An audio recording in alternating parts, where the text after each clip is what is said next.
Pete Hegseth, a Fox News host and potential presidential candidate, is no stranger to controversy. His recent opposition to the bipartisan Senate effort to invoke the War Powers Resolution on Yemen is a prime example. Hegseth argues that withdrawing support from Saudi Arabia in Yemen would be a win for Iran, a country he views as a major threat. This stance resonates with a segment of the Republican base that prioritizes a strong alliance with Saudi Arabia and sees Iran as an existential enemy. Hegseth's rhetoric plays into these pre-existing sentiments, potentially solidifying opposition to the resolution among Republican voters.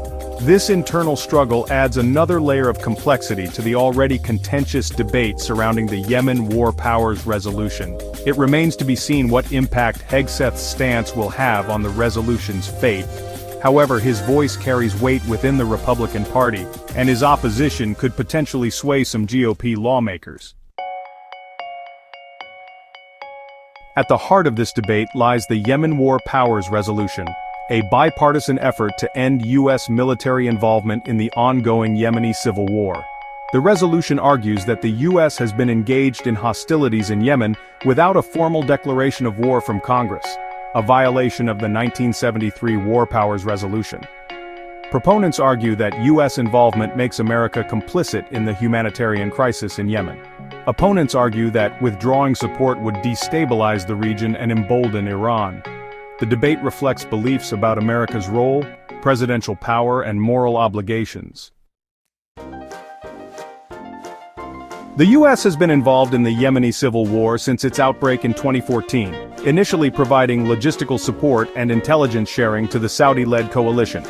This support has evolved over time, with the U.S. providing billions of dollars in arms sales to Saudi Arabia and the United Arab Emirates.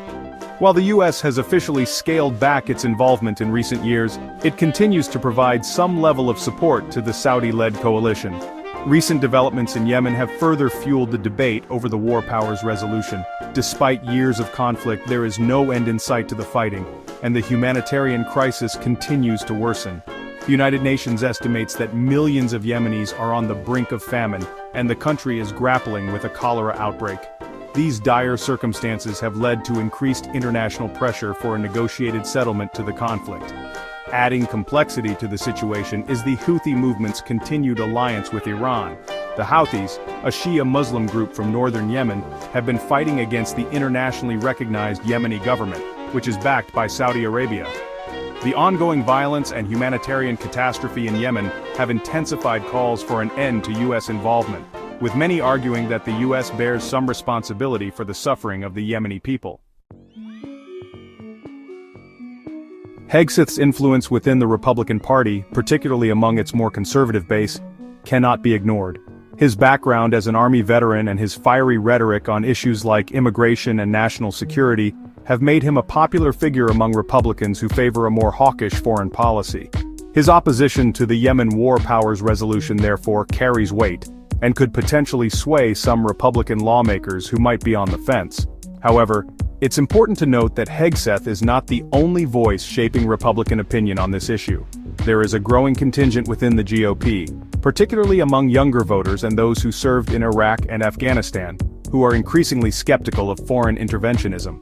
These Republicans are more likely to support the Yemen War Powers Resolution, seeing it as a necessary step to extricate the U.S. from a costly and seemingly unwinnable conflict. Hegseth's opposition could potentially rally enough Republican senators to block the resolution from passing.